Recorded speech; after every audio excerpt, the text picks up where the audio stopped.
we're just going back now? That's true, but...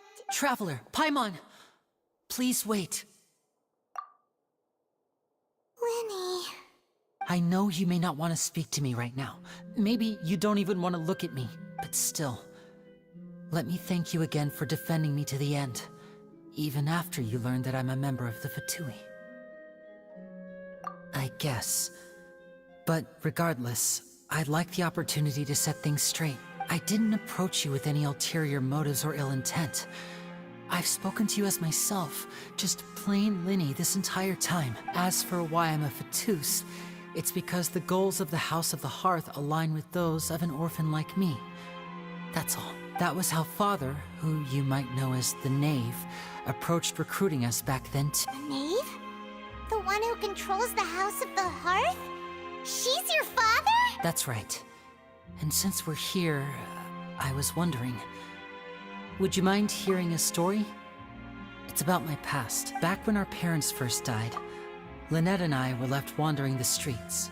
To survive, I took to surreptitiously observing an older street performer who did magic.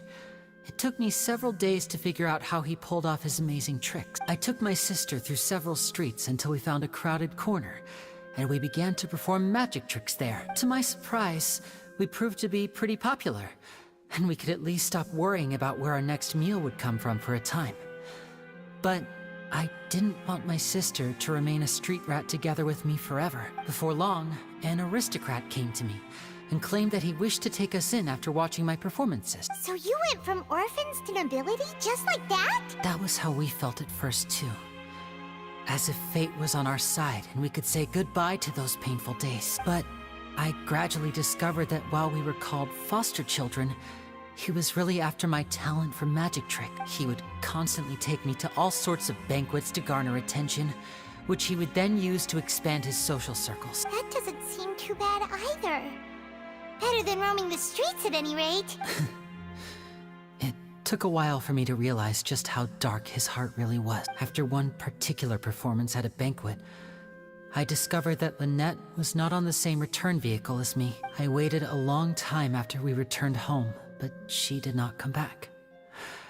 I went to that noble's bedroom and asked him about her whereabouts. The answer he gave me was, she caught the eye of the most eminent person at the banquet, so I sent her over as a gift. I mean, you'll be able to perform your magic regardless of who your assistant is, yes? Oh no. So he was gonna... But wouldn't Fontaine's laws deal with such people? As far as outsiders are concerned, this is a relationship akin to adoption or foster care, and they have their ways of escaping the eye of the law.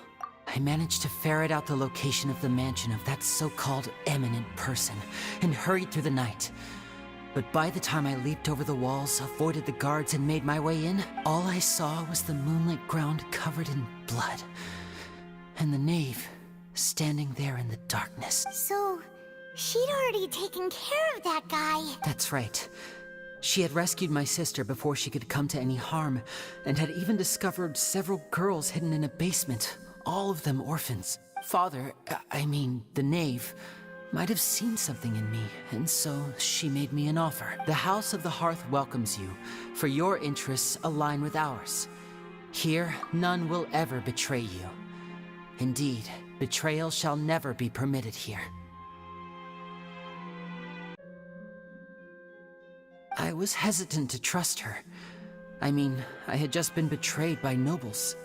But she was also quick to destroy the noble who had taken us in at first, giving us back our freedom. Oh, so that's how the two of you joined the House of the Hearth.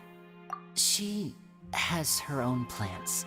She has gained permission from the Tsaritsa to first use the Gnosis' power once she obtains it. She plans to use it to find a way to break the prophecy and save Fontaine. So, she believes in that prophecy too? That's right. The whole House of the Hearth is currently working to combat that crisis. Today's case has also proven that people from Fontaine can indeed dissolve into some sort of water, thus further supporting the prophecy. All of us house members here, Lady Arlecchino herself included, are from Fontaine. We won't give up on defending our homeland. To us orphans, the only connection we have left to this world, apart from our family, is our homeland. So, From small deeds like distributing magic pockets to huge schemes like stealing a Gnosis, everything is aimed at dealing with that prophecy. It's alright, I understand. The only thing I can do is relate all this to you. I just hope you can understand that even as a member of the House, I have never stopped making my own decisions, and that I believe what I'm doing is right. If you should need anything at all in the future, feel free to find me.